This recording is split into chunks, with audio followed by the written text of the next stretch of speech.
Welcome back to Beyond the Shell, everybody. Do we have a episode for you guys this week? We're going to be talking about the recent reveals at San Diego Comic-Con. Information overload in the best possible way.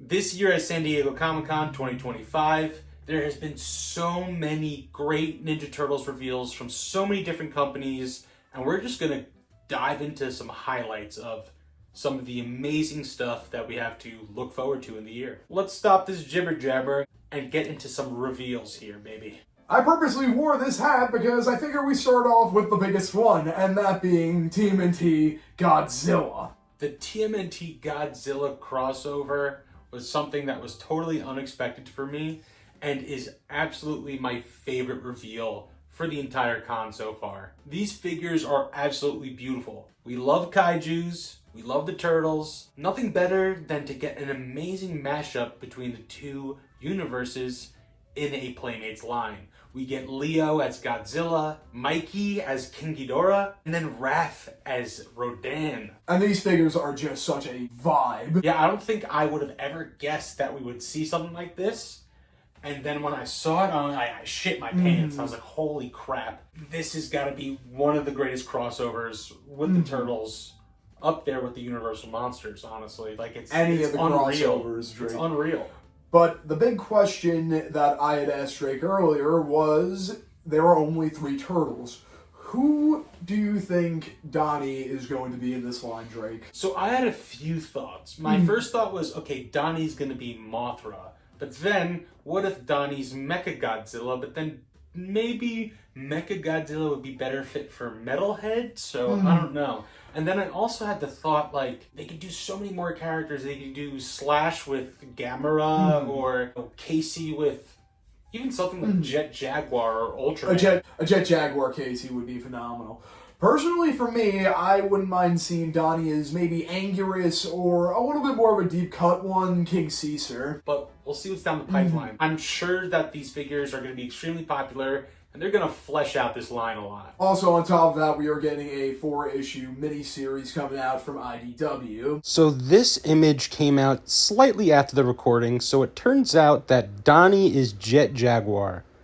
An unexpected pick, but an awesome one. Love that grin, love the design. Speaking of comics, we also have the reveal of a brand new crossover known as TMNT Battle Nexus. The cover just shows a 1984 Shredder, a IDW continuity Slash, a random version of who I believe is Olopex, and the 2012 Metalhead with the hand of the 87 Leo shown in the corner. And like he's a fallen soldier or something Oh like that. man, I am excited to see this crossover. Nice to see some Rise representation there, but I'm sad to see that Raph has been knocked out. It almost seems like a Battle World situation, but for the Turtles. Oh, it's going to be like a TMNT Secret Wars, which I am so down to see. I believe Tom Waltz is going to be writing this series, and with Tom Waltz, it's in good hands. Next, we have a great reveal for the Mutant Mayhem / Tales of the TMNT series with a battle pack of all 4 Turtles and Bebop and Rocksteady in this new battle arena style. They're all in these black outfits. They're almost like ninjas, but also kind of a weird Mad Max wrestling thing going on. Punk rocker also. Yeah, it's awesome. TMNT is all about the variants. So glad to get these ones, and especially a new vehicle to go along with it. I personally love this new vehicle that's going along with It's it. badass. But then next, we can kind of just slide into the NECA reveals, and there were so many great ones. Quick shout out to the Sesame Street ones also. But we definitely got to talk about the Image Comics reveals, because that was something we were talking about so recently. We were saying NECA's got to do something with Image. And then here we go, baby. We get the Image Casey with the red, white, and blue angular mask. We get Shredder Raph. We get Cyborg Donnie. I have to say, guys, this was on my bingo card. It is very nice to see some love to a cult classic series in the form of some damn awesome figures. Again, something I didn't expect at all, but was so happy to see. Also, the new Stan Sakai figures were shown off. The new Fortnite 4-pack was shown off.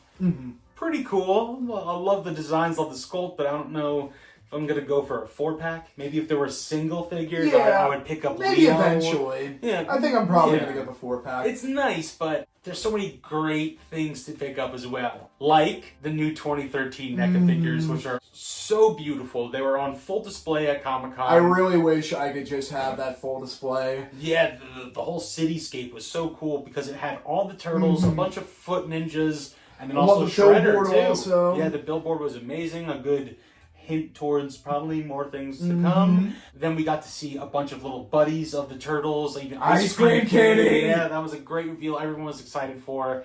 And then some more stuff coming down the pipeline for that line, including Casey, Splinter, and then Slash, which, oh my God. Slash is a immediate pickup for me. I can't wait till they fully flesh out this line. We'll also be seeing a figure for the character Nobody, which I'm very excited for. And the last and only one that came out in the 2003 line is kind of hard to find. So to round out the NECA reveals, we also got some great Archie stuff. Some stuff we've already kind of like seen before, but now they're fully painted. They're almost like the production run. But wait a second. You get Garfield. Garfield and Nody, I believe we saved the best for last. The Godzilla was the best, but Garfield Nody was also amazing. I think there's a very objectable argument for TMNT. Go on. Talk about Garfield Nody. So we did get a plushie of Garfield and his TMNT attire, but a couple months ago. Yeah, I still need to pick that up. This figure is great as it comes with a ton of different accessories and a little bonus Odie. Now, if you mentioned the Usagi figures, Drake, I just briefly want to mention we are also getting a new Usagi series called Usagi 1984. Now, Stan Sakai is not directly working on this, but Jarrett Cullum and Zach Rosenberg are going to be working on this comic, and I'm very interested to see what it has in store, as Stan seemed pretty optimistic and pretty into this comic, and again, I'm always down to see a new artist's interpretation of Usagi. If it's got Stan's stamp of approval, then I'll check it out. Yep. Now we can segue over to the Super 7 reveals, which again were amazing.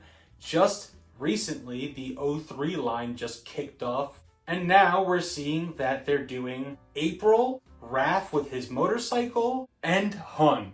All great reveals. Mondo is also putting out some great stuff. A really cool new Shredder and a great Leo. And then, oh my God, McFarlane really came to play. Oh my goodness. They have a first wave with Leo, Donnie, a Foot Soldier, and Shredder. Again, these are page punchers, so these are going to be 5-inch figures that come with comic books. And then the second series comes with Mikey, Raph, and Bebop. Oh my God, that Bebop design is phenomenal too. I love the IDW designs for these figures, and I love the comic package. As I was saying to Drake, I love these so much just because they remind me so much of the old Marvel Legends. I know the old Star Wars 2-packs. Anyone who collected the old Sonic Jazzwares figures remembers those old 2-packs that came in the comic.